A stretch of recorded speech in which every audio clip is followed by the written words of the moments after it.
अस्सलाम वालेकुम dear students, कैसे हैं आप सब। My name is Rayan Malik and I am here to teach you science class 8। आज हम स्टार्ट करेंगे चैप्टर नंबर 10 का टॉपिक द ह्यूमन मशीन। तो आइए चलते हैं बोर्ड की तरफ। So chapter number 10 pressure and movements, इसका टॉपिक हम स्टडी करेंगे आज the human machine. And as you all know कि हमारी जो ह्यूमन बॉडी है वो कंसिस्ट करती है स्केलेटन पे। अब स्केलेटन क्या है? Skeleton is a system of bones and other supporting material. Skeleton जो है ये बोन्स का सिस्टम है। बोन्स आपस में ज्वाइंट होती हैं, अटैच होती हैं और इसके साथ और बहुत सा सपोर्टिंग मटेरियल जो है वो अटैच होता है। Clear? Now 3 important functions of skeleton and that is support, protection and anchorage. तो स्केलेटन के 3 इंपॉर्टेंट फंक्शंस हैं। फर्स्ट ऑफ ऑल सपोर्ट, ये हमारी बॉडी का जो रेस्ट ऑफ पार्ट है उसको ये सपोर्ट प्रोवाइड करता है। क्लियर? अगर हम यहां मेंशन करें कि ये हमारी बॉडी का जो रेस्ट ऑफ द पार्ट है, it provide support to the rest of the part, rest of the part of our body. Okay, and the second thing is skeleton क्या करता है? ये प्रोटेक्शन प्रोवाइड करता है। किसको? हमारी बॉडी के जो इंपॉर्टेंट और डेलिकेट ऑर्गन्स हैं उनको प्रोटेक्शन प्रोवाइड करता है। इंपॉर्टेंट एंड डेलिकेट ऑर्गन्स को ये प्रोटेक्शन प्रोवाइड करता है। Clear? And the last one is encourage.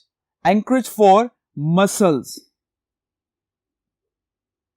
That means कि हमारे स्केलेटन के साथ जो है वो क्या होता है कि मसल्स अटैच होते हैं और ये मसल्स हमारे स्केलेटन को हेल्प करते हैं कि हम अपनी बॉडी पार्ट जो बोन्स हैं उनको हम मूव करवा सकें। क्लियर? आई होप आपको स्केलेटन के जो 3 इंपॉर्टेंट फंक्शंस हैं वो क्लियर हो गए होंगे। हम दोबारा रिपीट कर लें वो कौन कौन से हैं। That is support, protection and anchorage. Support क्या करता है? ये हमारी बॉडी के जितने भी बाकी पार्ट्स हैं उनको ये सपोर्ट प्रोवाइड करता है। And the second thing is protection.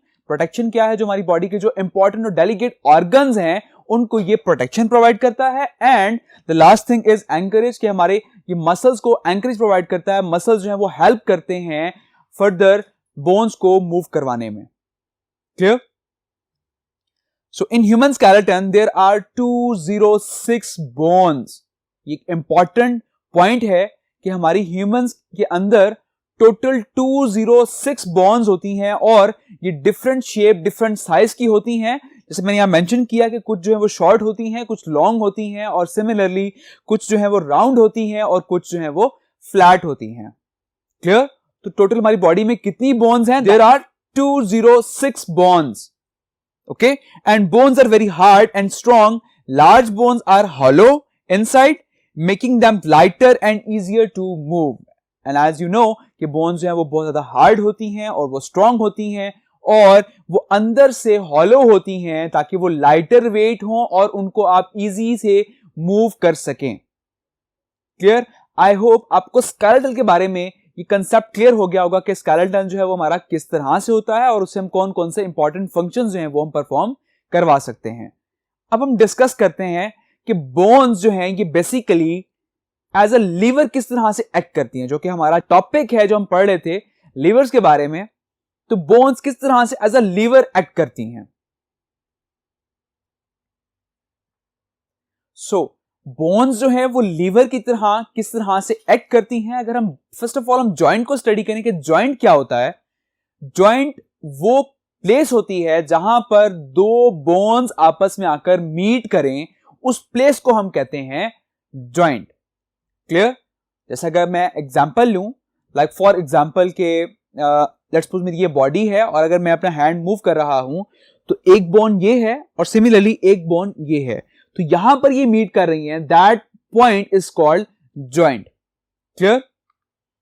A place where 2 bones meet is called joint. और इस बोन्स के ऊपर जो है बेसिकली मसल्स जो है वो अटैच होते हैं और मसल्स जो है वो फर्दर इन बोन्स को मूव करवाते हैं फ्रॉम द जॉइंट। ओके, अब यहां पर लिखा है muscles contract and muscles relax. अब बोन्स के ऊपर मसल्स अटैच हैं। एक मसल जो है जब वो कंट्रैक्ट करता है, दैट मीन्स कि वो हमारी बॉडी के उस पार्ट को, उस बोन को वो पुल कर रहा है। लाइक फॉर एग्जाम्पल, अगर मैं अपने इस मसल की बात करूं, इस बाइसेप मसल की बात करूं, और अगर मैं इसको कंट्रैक्ट करूंगा तो ये मेरा मसल कंट्रैक्ट हो गया, और बेसिकली यहां हो क्या रहा है कि मेरा ये वाला जो बॉडी पार्ट है, ये जो आर्म है, इसको मैं मूव करवा रहा हूं। ओके, सो इस केस में क्या है, मेरा मसल कंट्रैक्ट हो चुका है। सो मसल कंट्रैक्शन क्या करवाता है? दैट पुल्स द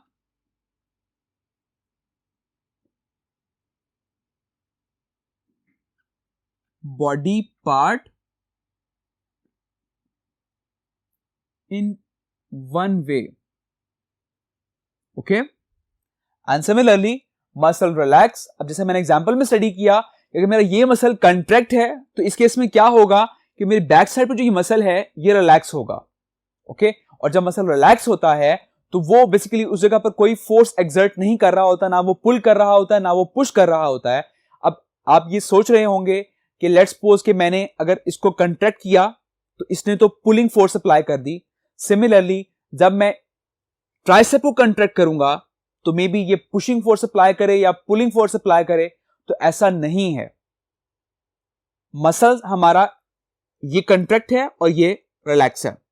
अब होगा क्या कि जैसे ही मैं अपने हैंड को दोबारा से नीचे मूव करूंगा तो मेरा जो ये वाला मसल है, ट्राइसेप जो मसल है, वो कंट्रैक्ट हो जाएगा और आपकी जो आर्म है वो दोबारा से नॉर्मल लेंथ में वापस आ जाएगा। क्लियर? तो इस केस में होता क्या है कि हमारा मसल जो कंट्रैक्ट होता है वो पुलिंग फोर्स अप्लाई कर रहा होता है, वो आपकी बॉडी के पार्ट को पुल कर रहा होता है। एंड सिमिलरली जो मसल रिलैक्स होता है, ठीक है, वो ना तो पुशिंग फोर्स अप्लाई कर रहा है ना पुलिंग फोर्स अप्लाई कर रहा है, लेकिन वो हमारी उस body part then back to its normal length. Okay, तो उस केस में जो आपका बॉडी पार्ट है वो दोबारा से उस नॉर्मल लेंथ में वापस आ जाता है। क्लियर? अब ये कंसेप्ट आपको फर्दर क्लियर हो जाएगा, इसको हम फर्दर स्टडी करते हैं। And as muscles are arrange in pairs, जैसे कि मैंने आपसे कहा कि लेट्स सपोज कि हमारी इस बोन की अगर हम बात करें यहां से लेकर इस पॉइंट तक, तो इस बोन में क्या है कि आपके मसल्स जो है वो पेयर्स में अरेंज हैं। लाइक इस मसल को हम कहते हैं बाइसेप मसल, और जो नीचे वाला मसल है उसको हम कहते हैं ट्राइसेप मसल। अब जैसे कि आप डायग्राम में देख सकते हैं कि ये जो अपवर्ड साइड पे जो मसल होता है इसे हम कहते हैं बाइसेप मसल, और जो बैक साइड पे जो मसल है इसे हम कहते हैं लोअर मसल। अब क्योंकि ये एक ही बोन पर अटैच हैं तो हम कह सकते हैं कि ये मसल्स पेयर्स की फॉर्म में अटैच्ड हैं। ओके, और अब होगा क्या कि पेयर्स की फॉर्म में जब मसल्स अटैच होते हैं तो एक मसल कंट्रैक्ट करता है और एक मसल जो है वो रिलैक्स करता है। जैसे ही आप अपनी आर्म को बेंड करेंगे, अब आप ये देख सकते हैं जैसे ही आर्म बेंड हो रही है, आपका जो बाइसेप मसल है वो कंट्रैक्ट हो रहा है और उसके साथ जो ट्राइसेप मसल है वो रिलैक्स है। लेकिन जैसे ही आप आर्म को दोबारा से नॉर्मल लेंथ में वापस लेकर आ जाएं तो आपका जो बाइसेप मसल है अब वो रिलैक्स हो जाएगा, लेकिन जो ट्राइसेप मसल है वो कंट्रैक्ट हो जाएगा। सो हम कह सकते हैं कि हमारे एक वक्त में क्या है कि आपका एक मसल जो है वो कंट्रैक्ट है और जो दूसरा मसल है वो आपका रिलैक्स है। क्लियर? अब हम एक एग्जांपल लें, लाइक हमने कोई वेट अगर उठाना है, लास्ट में हमने डिस्कस किया कि जैसे हम अपने आर्म को पुल कर रहे थे, अब हमने अपने वेट को उठाना है। जब अपने वेट को किसी वेट को उठाएंगे तो होगा क्या कि आपका जो मसल है बाइसेप मसल वो कंट्रैक्ट तो होगा, लेकिन वो ज्यादा कंट्रैक्ट होगा बिकॉज वो ज्यादा फोर्स एक्सर्ट कर रहा है उस वेट को पुल करने के लिए। क्लियर? आई होप इस एग्जांपल से आपको ये कंसेप्ट क्लियर हो गया होगा कि किस तरह से पेयर्स ऑफ मसल्स अटैच होते हैं एक बोन के ऊपर, और एक मसल जो है वो कंट्रैक्ट होता है तो दूसरा मसल रिलैक्स होता है। और जब ऐसा केस होगा कि जिसमें दो मसल्स जो पेयर्स में अटैच हों और वो एक दूसरे के अगेंस्ट वर्क परफॉर्म कर रहे हों, तो ऐसे पेयर्स को हम क्या कहते हैं? Antagonist antagonistic pairs. इसकी डेफिनेशन स्टडी करते हैं। A pair of muscles work against each other is called antagonistic pair. Clear?